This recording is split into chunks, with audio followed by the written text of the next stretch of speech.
Past actions create new enemies. Failed communication creates altercations.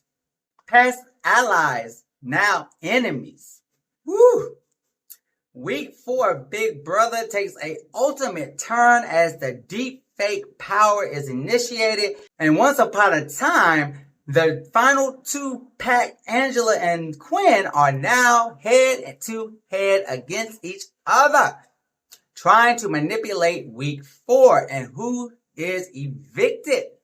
Angela is the rightful head of household, but Quinn activated his deep fake power and now ultimately he owns the week. So anything Angela does is basically irrelevant because Quinn can overturn her decisions with the deep fake.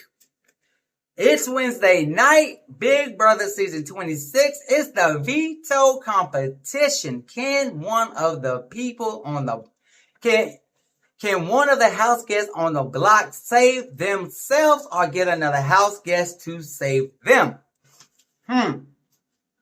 Let's see how the Wednesday night veto competition plays out. Kicking off this Wednesday veto comp night is Joseph. What? We don't hear much from him. I almost forget he in the house until the mustache comes creeping by. But Joseph, hey, great mind, because he comes with the idea of reforming the collective. Hey, I'm all for it. But the thing is, 9 times out of 10, these big mega alliances never work out. But let's see, take 2 on the collective. And what's different this time around, where Joseph decides to form the collective without Angela and replaces her with Brooklyn. Sounds like a solid plan.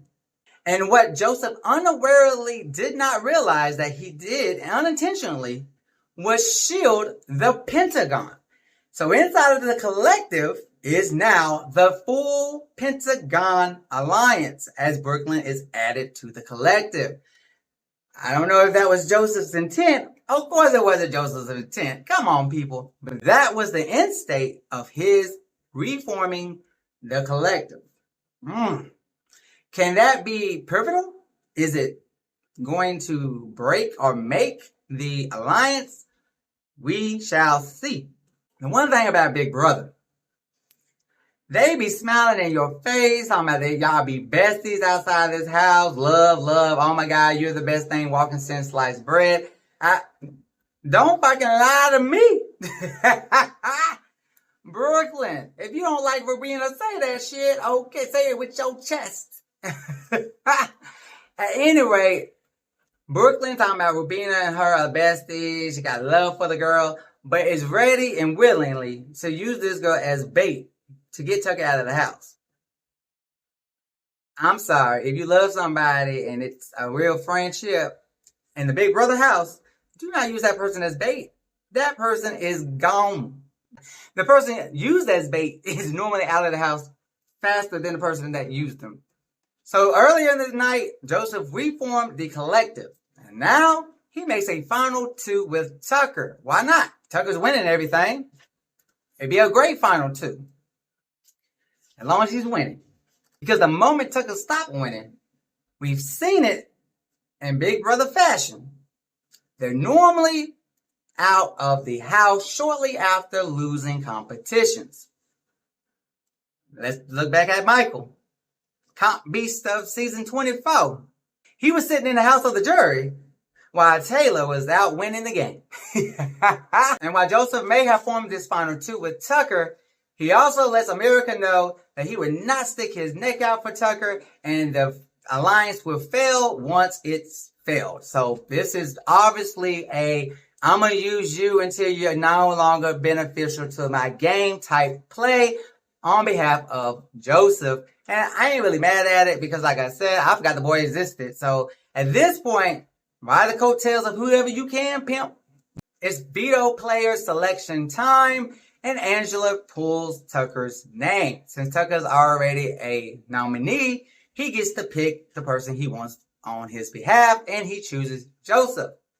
Hey, they just want a final 2. So at this point, hey, do what you need to do. Show me that you are down for me. And then interestingly enough, Angela also pulls another nominee's name, and it's Cedric. So Cedric also gets to pick a member of his choosing. And of course, he picks Brooklyn, which is in his Pentagon Alliance and inside of the Collective.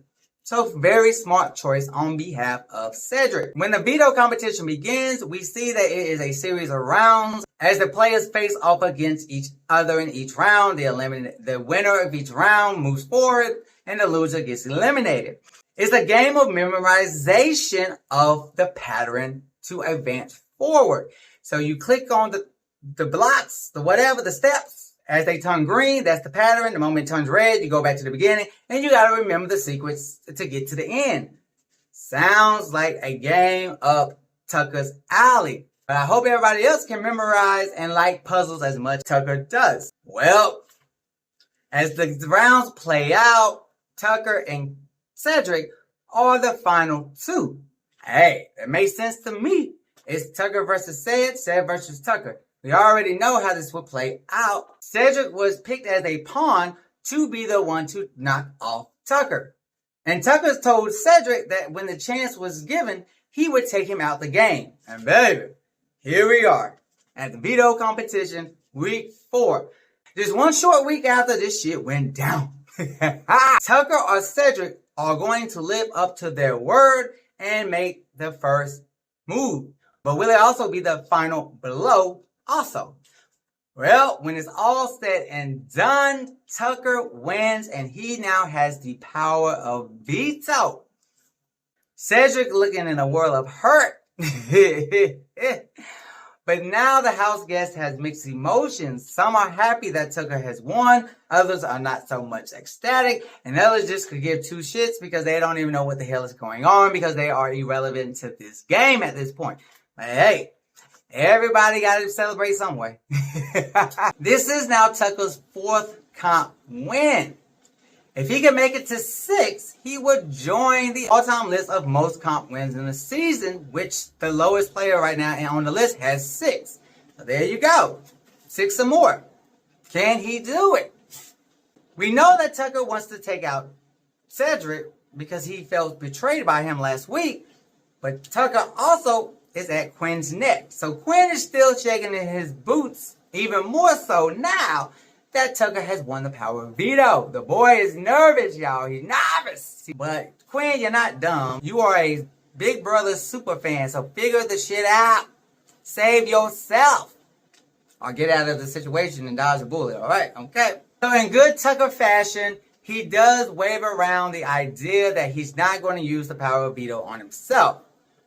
But with Mackenzie and Cedric on the block with him, what sense would it make to save one of them and not himself? But Tucker has been known to do some crazy things. So maybe this is another crazy idea he has formulating in that mind of his. Angela and Robina are both telling Tucker, don't do it. Use it on yourself.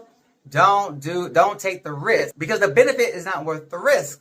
Well, of course, you're talking about manhood and ego and pride. So to Tucker, being the one to take out Cedric single-handedly is worth the risk. But when he put all that to the side to think smart and clear that this is the Big Brother house and expect the unexpected. And the only way to be safe is to ensure you're not on that block come eviction night. So Tucker, think long and hard on this decision. The veto meeting begins, and of course, while Tucker was doing all that yah-yah-yahing, in the end, he uses the power of veto on himself and takes himself off the block. The house guests kind of already knew this was probably going to happen. So in the background, the Pentagon formulated and was like, put up Robina. This will force Tucker to be emotionally or whatever distraught. However, Tucker's already off the block. So putting Robina up on the block after that is irrelevant because Tucker's not on the block. I don't really understand this move from the Pentagon. I think it was a miscalculation. I really don't understand it still. I really don't understand it. Even as I record this video, I'm not understanding why I put up Robina. She's irrelevant to the game, and she's irrelevant to this moment. because Tucker saved himself. He wasn't sitting next to Robina. So I think it was a total miscalculation and play on behalf of the Pentagon. And, well, let's see how this works out Thursday during the live eviction in the AI arena. Because ultimately, that's how you're going to save yourself. And that's how we will find out who is the final two sitting on the block. I'm not even mad at Tucker. The realness of Tucker is refreshing. Because the camera cuts to his confessional and it is spot on. I remember week 1. I know what you said. I ain't going to say it again for America. Y'all can go check it out. But Tucker reminds everybody with this statement of his week 1 goal in mind, mission and vision statement. All right. And so he says it's sad to see Robina on the block as a nominee. However, he came into this house with one goal in mind, and that is $750,000. And yes, sir, that is the right mindset. I'm sorry, girl. It was nice. It was nice meeting you. I will call you when I'm out of this house. But yes, I'm not sacrificing $750,000 for no poo-tang. No poo-poo. Woo. Real meets real at this point. As the veto competition episode comes to an end, Tucker is seen celebrating his gameplay, saying that he never wants the house guests to know what he plans to do next. And of course, that is the name of the game. And we don't like predictability. So thank you, Tucker, for allowing us to expect the unexpected, not expect the expected. Quinn says, great job, Tucker. You used the power of veto the way it was supposed to be used. You don't get no cookie. We ain't celebrating this gameplay. Quinn, worry about your damn self, okay? Because your gameplay ain't celebrating worthy either. Mackenzie seems very confident as she feels she would not be the one sitting on the final block for eviction. Well, tomorrow night, let's find out if she was correct tonight. And this is your boy EJ highlighting the veto comp. Up next, the live eviction, season 26, week 4. Who will be next? Woo! It is the live eviction. Big Brother season 26, episode week 4. I don't know why I say episode. Julie is back looking phenomenal, showing the world why she has been the only host of the Big Brother series since its starting season. All right. I ain't mad at you, girl. Do your thing, Miss Chavez. Julie asks the pivotal question of the night. Will this be an end to a rivalry? The rivalry is, of course, Tucker versus Cedric. While it will be a very short-lived rivalry, it's a rivalry nonetheless. But will it be the end? We don't know. But I know what we do know. The next scene sees a snitch. Oh, snitch over here. We got a snitch in the house, y'all. There is a mole in the house. And of course, it's the snake in the grass himself, Quinn. Quinn tells T-Court and Chemo about the Pentagon alliance that he is in. Chemo and T-Court are, of course, part of the collective. But now they find out that there is an alliance inside of the alliance. And now they are wondering, are they on the out? Will they be the first to go once it's now just the collective? Oh. But why did Quinn do that? Well, he's also part of the Visionaries, which is Quinn, T-Core, and Chemo. All the three of them truly working together to make it to the final 3. I'm not 100% sure about the Visionaries and what their intent is. However, they got some great tea delivered straight to them from Quinn. Interested to know how they plan to use this information. And by the end of the night, we found out exactly how they plan to use the information. And we'll get there very shortly in this recap of Big Brother Season 26, Week 4 Live Eviction. It's your boy EJ with Justaboyandhiscamera Productions. Woo, y'all. The ups, downs, in between, side, the turmoil, Season 26 is seasoning right now. And if you're not watching Big Brother Season 26, you are missing some great television. I am telling you, this is a golden season. Bravo, CBS. Bravo. But getting back to the live eviction night, I have themed tonight as to make big moves or not to make big moves. That is $1 million question. And in this game, it's a $750,000 gameplay question. What's also very typical and very common in this game, alliance creations. And what happens tonight, a new alliance is created. And what is it? And who's in it? Well, after getting that good old tea from Quinn, Tico and Chemo go to Robina, Tucker, and Brooklyn to form the new alliance, the 5 Points. Before they can even solidify a plan or talk any type of gameplay after formulating the 5 Points, here comes Miss Snoop Doggy Dogg herself, eavesdropping Sally, old Angela, running up to them, asking them to be a part of this alliance, practically begging them to be a part of this alliance. Where did you even come from?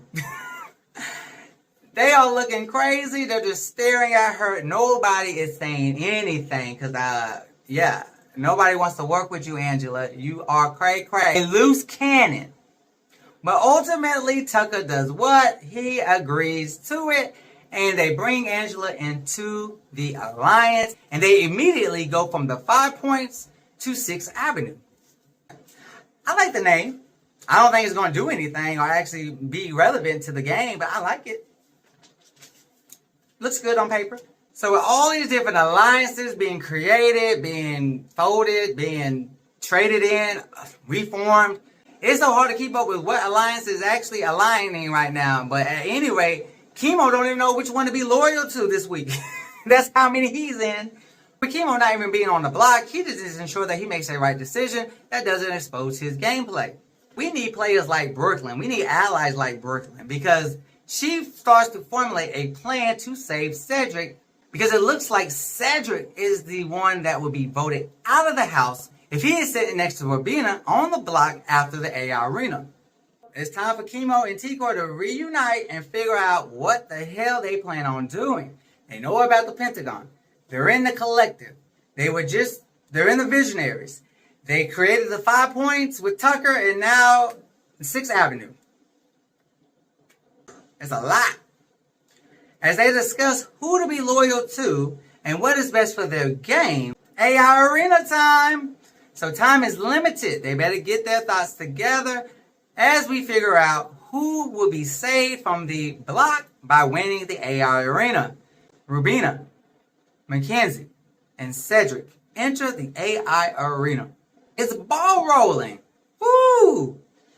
And I suck at the game shuffleboard. And skee ball, I don't do that well either. So this ain't my competition. So power to you players. Best of luck. But at any rate, the competition begins. The competition is going. And Mackenzie wins the AI Arena. This leaves Rubina and Cedric sitting next to each other on the block, which is the worst case scenario for the Pentagon. We already knew going in the house likes Rubina. And we already know that Cedric is the better player or is viewed as the bigger competitor. And in Big Brother fashion, you do not want to be sitting next to a weaker player. You want to be sitting next to the person with the most drama or somebody who is a bigger threat than you. And in this case, Rubina does not meet any of them qualifications sitting next to Cedric. So as the 3 house guests come down the stairs, Julie lets everybody know that Mackenzie won. So the house guests respond accordingly. Julie relinquishes the house to start their strategizing. And baby, they are finally strategizing because Brooklyn is trying to manipulate Rubina. Tico and Chemo are scheming and conniving over in a corner and then drags house guests to talk to. Cedric is out running to everybody, pleading, and I need you, vote me. Cedric begging for anything and everything. House guests are being pulled in every direction. Multiple folks, some folks, 2 folks, it don't matter. Everybody is discussing gameplay, strategizing who they're going to vote for, who they ain't going to vote for. Saying goodbye if they got to say goodbye. It's a lot. But it's also the first time this season that they actually utilized the time to strategize. I was happy to finally see it. And Julie points it out also. So good job EJ, you pointed out what Julie also noticed. We on the same wavelength. But yes, Julie points out to the house that they actually utilized the strategizing portion of the game for the very first time. And she wants to see how it would affect the vote, as well as America wants to know too. Hell, I think at this point the house guests want to know, because I think everybody is confusion. Or are they? But before we can get to the votes, Joseph, this is the thing in Big Brother. Pay attention. Attention to detail matters. And Joseph notices, Leela and Chemo are holding hands very strongly. It's like some type of emotional support. But why do you need this much emotional support if the goal and plan is to save Cedric? So Joseph formulates that he feels that they're flipping the vote and they're voting Cedric out. So he says, I'm voting Cedric out too. And that is exactly what he does, along with 5 others. So with a vote of 6-3, Cedric is eliminated and is the 4th house guest shown the door on eviction night. I really don't think Cedric was shocked. He knew what he signed up for, being a pawn, putting himself on the block. You already know it is a 90% chance your ass is gone. And if you didn't realize, every week but one had a blind side. And his ass is blindsided and out the door also. While he goes out, he says it's all love. He shot his shot, he missed it, and he was evicted. I'm glad he understands the Big Brother setup, because that's exactly what happened. He set himself up and they knocked his ass down. Alright? And you gotta live with the actions and the choices you make inside the Big Brother house. It will either make your game, break your game. The decisions you make is a $750,000 decision. And that is what you got to keep in mind, folks, inside of this Big Brother house. What are you doing and what moves are you making to ensure that you ain't missing out on $750,000? And I'm like, damn. Angela done outlived Cedric. If you'd asked me on day 1, did I think Angela was living the house longer than Cedric, I would have said no. But here we are. Congrats, Angela. You survived your own HOH that you had no power to even control. So, hey. So Big Brother Season 26 gave the power of veto to America for the very first time in 26 seasons. And after 5 million people voted, Big Brother 26 is ready to give power to America again. Ooh. Big Brother 26 wants America to pick the AI instigator for next week. The AI instigator will be allowed to unleash chaos, lies, and rumors as they manipulate the game by selecting an avatar of one of the house guests to basically say whatever they want them to say. I like it. This is interesting. Ooh, baby, the things you can do as an AI instigator. And they don't even know it's you. They would hate me. Hopefully America would love me. I would be spreading so many lies and rumors and shit. Call me the burn book, and I would ensure that I was in it also. So you won't point it back to me. And this ends week 4 of Big Brother Season 26. Sunday night brings the famous classic competition, the wall comp, where players hold on to a wall as shit flies at them and disgusting. But whatever, it's the test of endurance of your forearms, and every house guest is eligible. Why? Well, Angela truly didn't have a head of household week. Quinn, I guess, might have had it. But at any rate, because of that, they are both eligible to be in the wall comp, so all players will play. Let the games begin. Week 5. I will see y'all next week as I recap season 26 of Big Brother.